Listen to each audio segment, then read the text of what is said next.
A very warm welcome to all the students, and today we are going to start the final part of the story, Weathering the Storm in Erasmus. जैसे first part के अंदर आप लोगों ने पढ़ा कि जो बाढ़ थी वो उड़ीसा के अंदर आई थी 1999 में, और इस बाढ़ में बहुत सारे लोग मर गए थे, बहुत ज़्यादा नुकसान हुआ था। तो उस नुकसान में, उन मरने वालों में बहुत सारे लोग ऐसे थे जो कि गांव देहात किसान लोग थे। तो इन्हीं लोगों के बीच में एक यंग मैन होता है, और वो यंग मैन अपने गांव से 10 किलोमीटर दूर अपने जो दोस्त है उसके यहाँ रहने के लिए जाता है, उससे मिलने के लिए जाता है, और तभी ये बाढ़ का इंसिडेंट हो जाता है। अब वो वापस अपने गांव पहुंचता है, और गांव पहुंचने के बाद अपने परिवार से मिलता है और उसको रिलीफ पहुंच जाता है। लड़के का नाम प्रशांत है, जो कि अब अपने परिवार से मिल चुका है और उसको रिलीफ मिल चुका है कि उसका परिवार जीवित है, सुरक्षित है। अब देखिए वो आगे क्या करता है। By the next morning, as he took in the desperate situation in the shelter, he decided to get a grip over himself. He sensed a deathly grief settling upon the 250 strong crowd in the shelter. 86 lives were lost in the village. All the 96 houses had been washed away. It was their fourth day at the shelter. So far they had survived on green coconuts, but there were too few to go around such a tumult of people. अब क्या होता है, 4 दिन वो लोग उस shelter की जगह में रहते हैं। लगभग 250 के आसपास लोग वहाँ शेल्टर में रह रहे हैं, और ये बड़ी एक डेस्परेट सिचुएशन है। और इससे बड़ा आघात पहुँचता है प्रशांत को।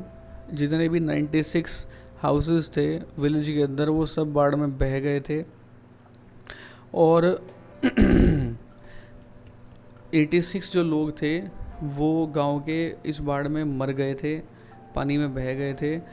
लेकिन 4 दिन तक उन लोगों ने अपने आप को केवल ग्रीन कोकोनट पर ज़िंदा रखा। ग्रीन कोकोनट खा खा कर वो अपने आप को सर्वाइवल वो करते रहे। लेकिन अब प्रशांत के दिमाग में ये ख्याल आता है कि लोग इतने सारे हैं लेकिन खाने की बहुत ज़्यादा कमी है, तो इस चीज़ का सोल्यूशन कैसे किया जाएगा, क्योंकि लंबे समय तक ग्रीन कोकोनट पर ज़िंदा नहीं रहा जा सकता। लोग भीड़ बहुत बड़ी है और खाने का जो आइटम है वो बहुत कम है।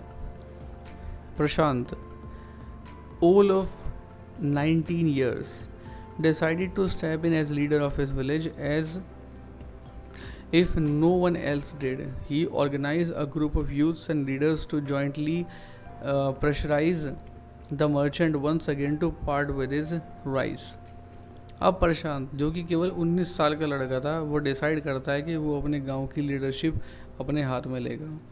जितना भी यूथ होता है वो सबको इकट्ठा कर लेता है, और इकट्ठा करने के बाद जो उसके बड़े बूढ़े होते हैं और जो यूथ होता है, जो उसके जैसे जवान लड़के होते हैं, वो उसको सपोर्ट करने लगते हैं। अब वो क्या करते हैं कि जो मर्चेंट है वो उसको प्रेशराइज करते हैं कि वो उनको चावल बांटना शुरू कर दे।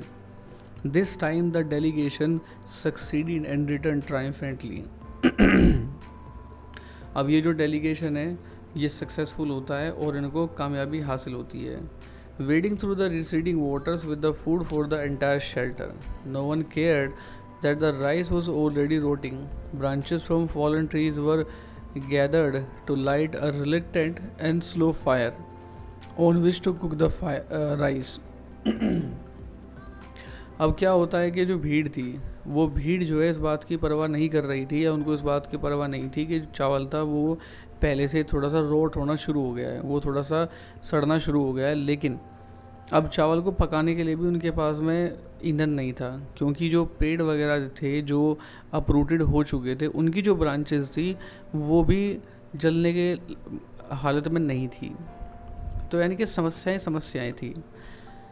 For the first time in 4 days, the survivors at the cyclone shelter were able to fill their bellies. 4 दिन में पहली बार ऐसा हुआ था कि ये लोग अपना पेट भर पाए थे।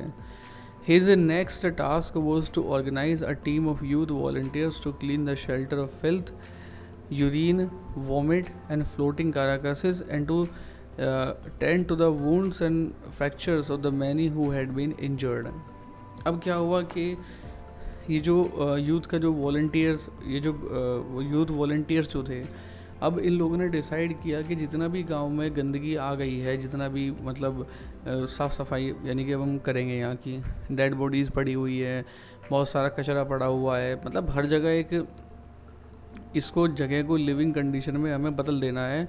तो वो लोग साफ़ सफाई के काम में लग जाते हैं, और जो घायल लोग हैं या जिनको फ्रैक्चर्स वगैरह अगर कहीं आया हुआ है इस सब इंसिडेंट में, तो उनको मेडिकल जो हेल्प है वो प्रोवाइड की जाएगी।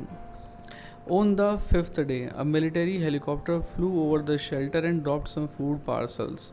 अब क्या होता है कि 5वें दिन मिलिट्री का एक हेलीकॉप्टर वहाँ से गुजरता है ऊपर से और नीचे फूड पार्सल को ड्रॉप करता है।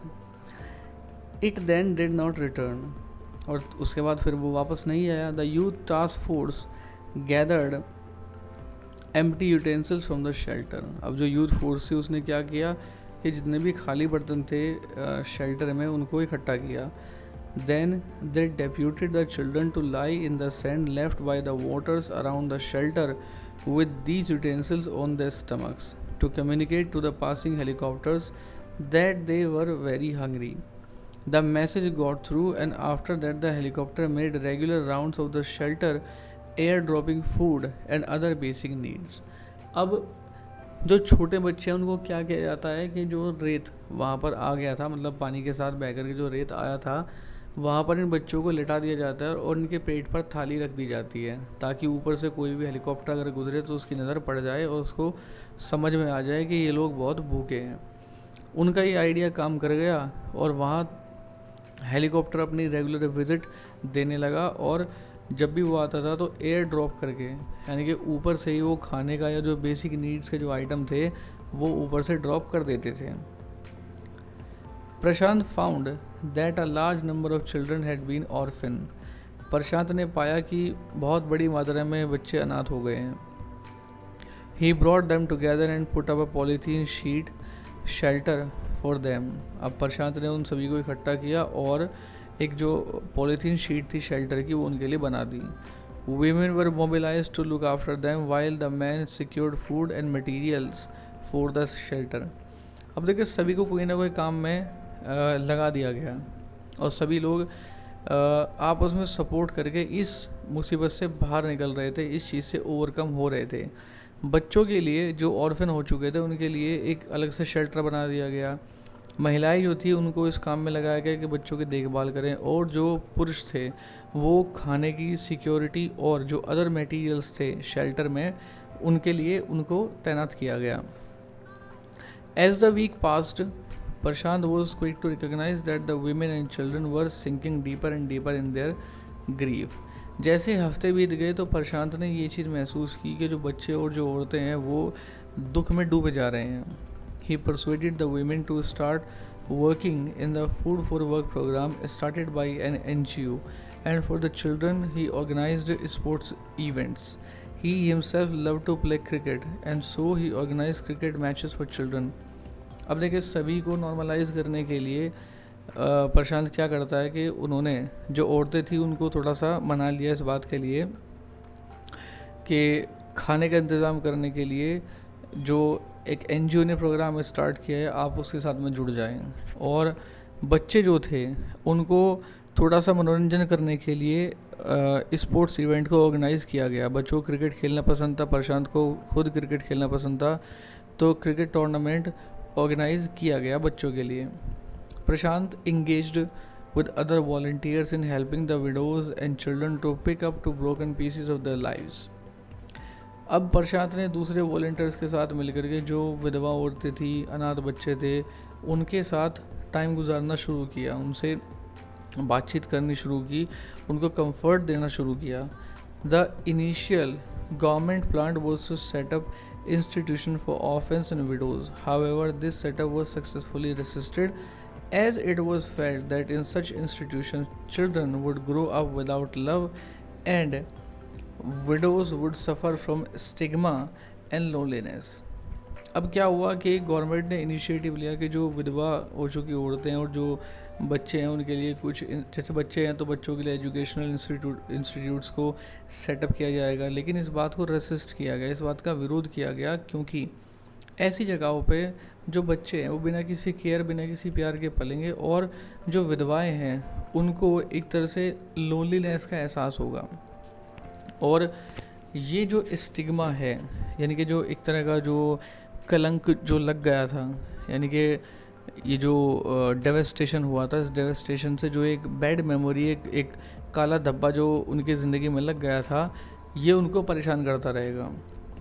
Parshan's group believed orphans should be resettled in their own community itself, possibly in new foster families made up of childless widows and children without adult care.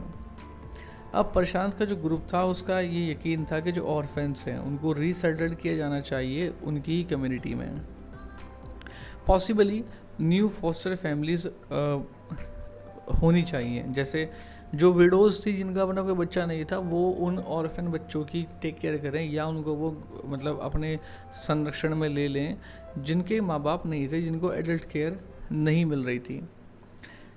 It is 6 months after the devastation of the super cyclone. Super cyclone के तबाही मचाने के ये 6 महीने बीत चुके थे। This time Prashant wounded spirit has healed simply because he had no time to bother about his own pain. अब वो अपने खुद के गम से उभर चुका था, क्योंकि इन 6 महीनों में उसने कभी अपने पर्सनल डेवेस्टेशन के बारे में कभी सोचा ही नहीं था। His handsome youthful face is what the widows and orphan children of his village seek out most in their darkest hour of grief। अब उसका जो सुंदर जो चेहरा है, ये वो आकृति है जिसको उसके विलेज के विडो और जो ऑर्फन बच्चे हैं वो अपने सबसे अंधकार के ज़रूरत के समय ढूंढते हैं। So this was the story of Prashant, 19 years youth, and how he organized, how he volunteered, and how he led his village in the need of distress। ये हम लोगों ने चैप्टर के अंदर पढ़ा। तो चैप्टर का जो उद्देश्य है वो स्टूडेंट्स को, लर्नर्स को ये समझाना है कि प्रकृति जो है बड़ी क्रूल है, कभी भी प्रकृति अपना रूप बदल लेती है। बाढ़ है या फिर अर्थक्वेक है, तो कई सारी प्राकृतिक आपदाएं हैं जो कभी भी मतलब आ जाती हैं। तो अगर ऐसी सिचुएशन कभी फेस की जाती है या कभी ऐसी कोई सिचुएशन सामने आती है, तो हमें कोशिश करनी चाहिए कि अपने स्तर से हम दूसरों की जितनी मदद कर सकें उतना हम कर पाएँ। I'll be meeting with you with the next story. Till then, thank you very much.